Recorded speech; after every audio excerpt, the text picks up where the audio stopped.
Hi, James. Hello, First time caller. You're very welcome. You pick your moments. You pick your moments, Rob. I am myself a rehabilitated ex-criminal. Go on. I was told that I'd basically be a menace to society. I was brought up in care. I was in the care system from the age of 6. Gosh. I went through... so I went through that. And then towards the end at 17, I thought I was ready to move out of care. Yeah. Moved out of care, ended up going down the wrong avenue, wrong mates, wrong decisions, wrong choices.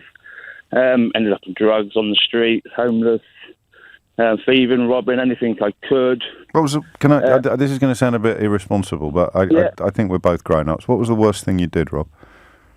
Probably robbing someone's house and getting chased out of their house while they were in the house.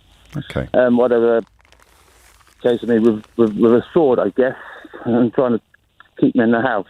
Gosh. I've probably done plenty of that. I'm never proud of any of it now, thinking back. But at that time, I was uneducated. I was in that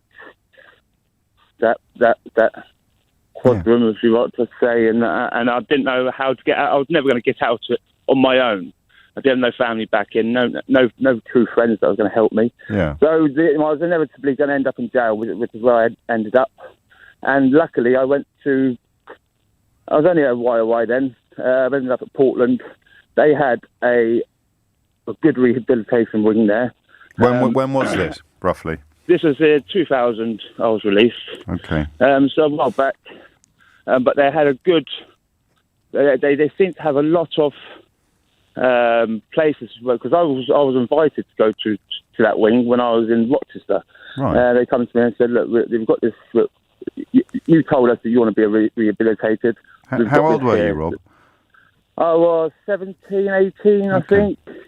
I would have been 18, 19. So I left care at the age of 17, 18. Didn't take long for you to end up in jail. I mean, you know better than I do. The statistics are breathtaking for the number of care leavers who do end up in trouble. Yeah, so I kind of went from the care system straight into jail, and I was told I was institutionalised. I was never going to get out of it. Luckily, there was one probation officer on Rodney Ring in Portland, believed in me.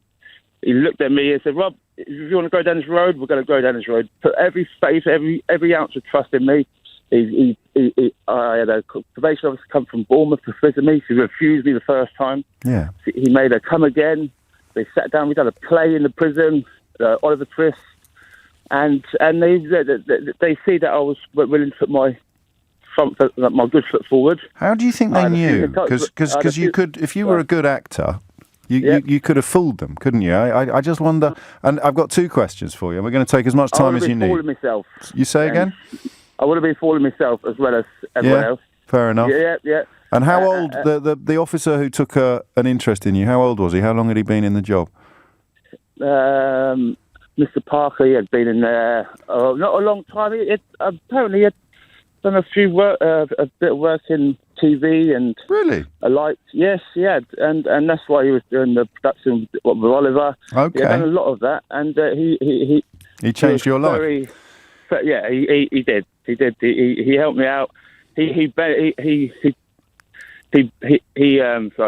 my tongue tied now. Yeah, so he bent every rule he could, everything he could have done for me. He'd done it for me, and I don't think that kind of service is there at the moment for. Well, that is what we'll try to find out from other calls, and it's why I was interested in when this was and the status of the officer. Back then, maybe it feels that way. Before that, I was in the boot camp for that Jack Straw closed down. Oh yeah. Do you remember they had that up in Colchester Glasshouse? Vaguely, yes. Yes, they had a little trial thing for that the Americans do. So I'd done that for 4 months for my first sentence, and that was the best 4 months that I had ever experienced in any institution, any. But you went back inside again, so on paper that doesn't. They closed it down. They come and closed it down. I was 3 months into my sentence. Oh, okay. Jack will come in, visited it, closed it down. So if I asked you, how can you tell? And this is a silly question in many ways, but I really want to hear your answer to it. How can you tell who can be who's who's the real McCoy and who isn't? Why did Mr. Parker? Why do you think Mr. Parker took a punt on you? Well, I believe that he had the abilities and the training, the experience to see that in people. He could work that out from myself or the chap that was in the cell next door to me. Yeah. It wasn't as if he had a queue of people outside his door waiting to be rehabilitated that he was going to help. There was only 1, 2 or 3 people in there that he actually went, I can see you want to do this. That's interesting. I'm going to help you. And you use the 3 words there: ability, training, experience. Yes, definitely. Yeah, he had all that, and empathy, and all of that, all of them attributes that you need to have, empathy, sympathy, and all that as well. That all went into it. And all of that in a pot in one person is. It's nicely put, and a credit to him. I have to finish with a question that I don't know the answer to, and it suddenly occurred to me that we've conducted this entire conversation on the presumption that the answer to this is going to be positive, but it might not be. What are you up to now? How are you getting on? Amazing. Oh. I'm a qualified engineer. I've got five beautiful boys. Five? Well, you made up for lost time, didn't you? 17-year relationship. Oh, okay. So, yeah, I'm smashing out the park at the moment. Loving it. Loving life. And there it is. And that is, a voice of... But I did have a hiccup. I come out, I still had a little blip when I first come out. I ended up back in front of the beach.